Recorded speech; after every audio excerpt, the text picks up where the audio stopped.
Starting to lose my voice. Coffee helps, and tea also helps to keep that in check. Keep hydrated, they always tell me. Go into WordPress. Pages. Let's work on our homepage. Finally, we're starting to create a website that is going to look absolutely awesome. Everyone who comes here will want to travel with Lisa. We've already selected edit in Breakdance before, so we have the option here and the quick link, and we quick link it with edit in Breakdance. Let's build out the homepage. Click on the plus section, and if anything I'm doing here is too quick for you, it means we've covered it in Module 1 and Module 2. Benny, you better hop on over there and go check that out. With the section selected, we go to background, we bring in our image. I have this beautiful image of Cape Town. We select that, choose it. A few settings, I go to image settings. I want to make sure that Tafelberg, Table Mountain, is always in view here because it's so iconic. I'll go to the size and I'll first put it on cover just in case, and then position to the top, center top. Yes, doesn't matter if this section will grow and expand. I want to make sure that Table Mountain is always in view. Then we add an overlay. Overlay, a color, dark one, close it, and I will put the opacity at 0.7. For building out this section, we're going to break it into 3 chapters, and chapter 1 will focus on the latest article, the latest blog news. This is where blog sites tend to be different than normal websites, is that your blog news should be your main news. And every time you update that, you also want to have it update on your home page. You don't have to create headings. You don't have to create call to actions to get them to go to this new blog post of yours. You just bring in the blog post and you display it. I'll hold on to the reins, you hold on to my jacket. I'll show you how we're going to do this in the next 3 chapters. Let's begin. The first thing is we bring in 2 columns. Add columns. And I select this one here. That is 2/3 to 1/3, already nicely spaced. I don't have to set that up. Select. Add elements. We go to our dynamic and select post list. And I told you this guy here, post list, this is numero uno. He's going to do so much for us. You don't need all the fancy stuff, even though we will look at that in future videos. But post list, boy oh boy, click on it. And don't look at the page. That's probably the first thing I will tell you when you are working with this.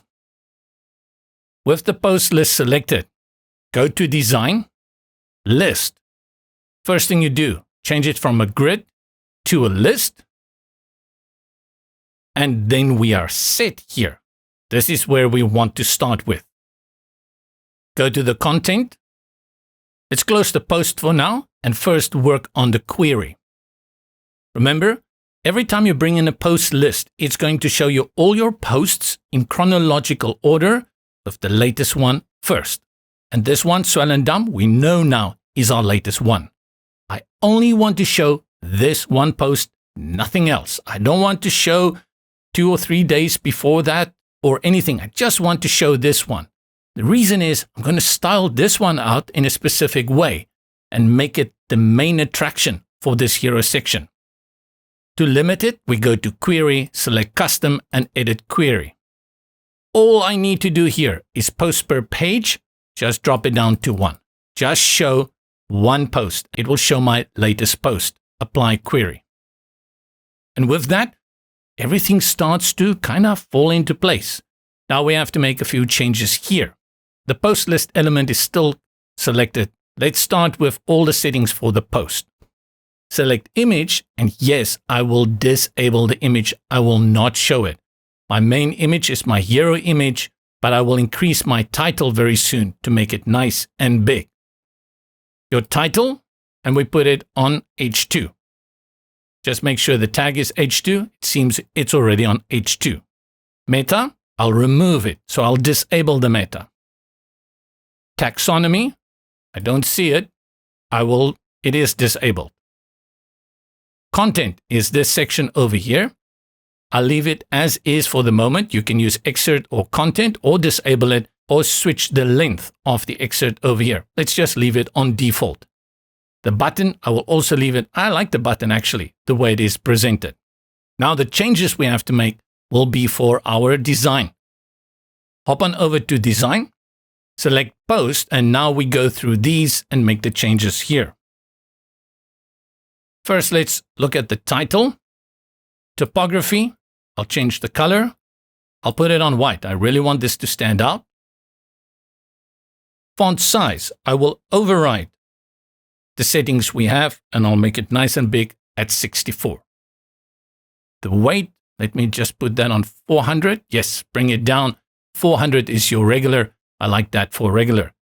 And just in case we have a long title, I'll go to advanced and put it on balance to make sure it balances very nicely. Close that out. Next, we go to our content, which is the excerpt. We can't see that at the moment.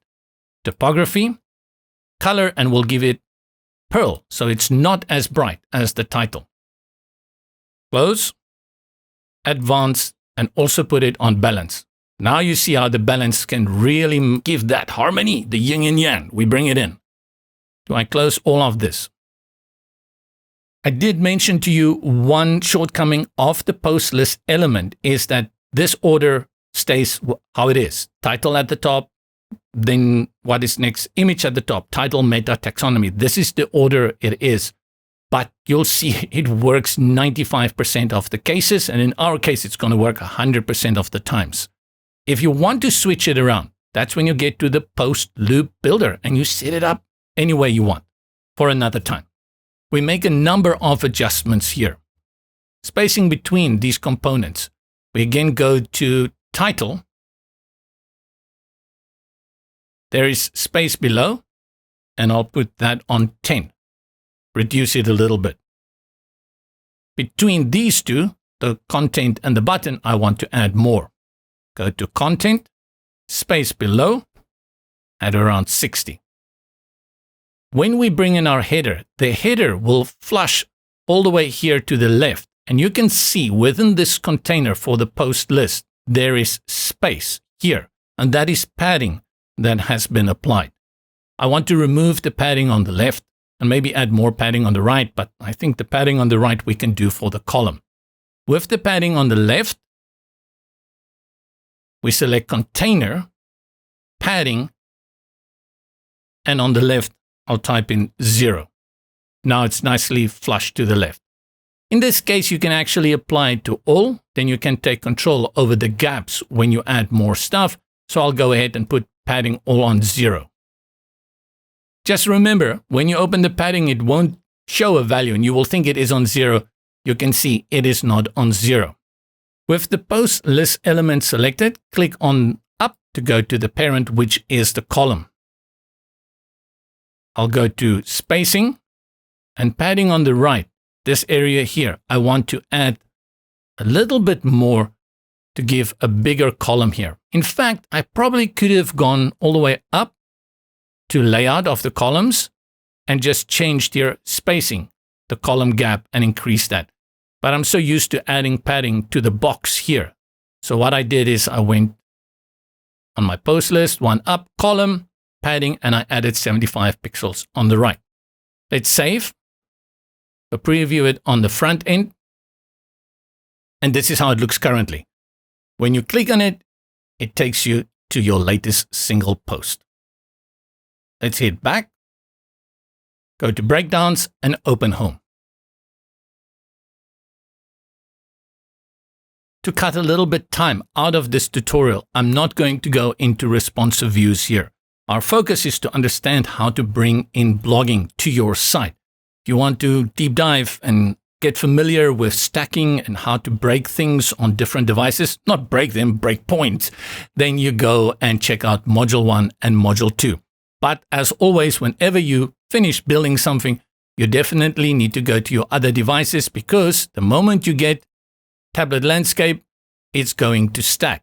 And that is always a feature of the columns. So with the columns selected, if you don't want it to stack that soon, you select the columns, the main parent container, Then you go to stack vertically and you put it on phone landscape. Now, when you go to tablet landscape, it won't stack. And I think it should still work on these two devices. And then from phone landscape, you start stacking, but you have to go and make changes to the typography. From here on, we'll just build out the page, and the responsiveness for now is up to you.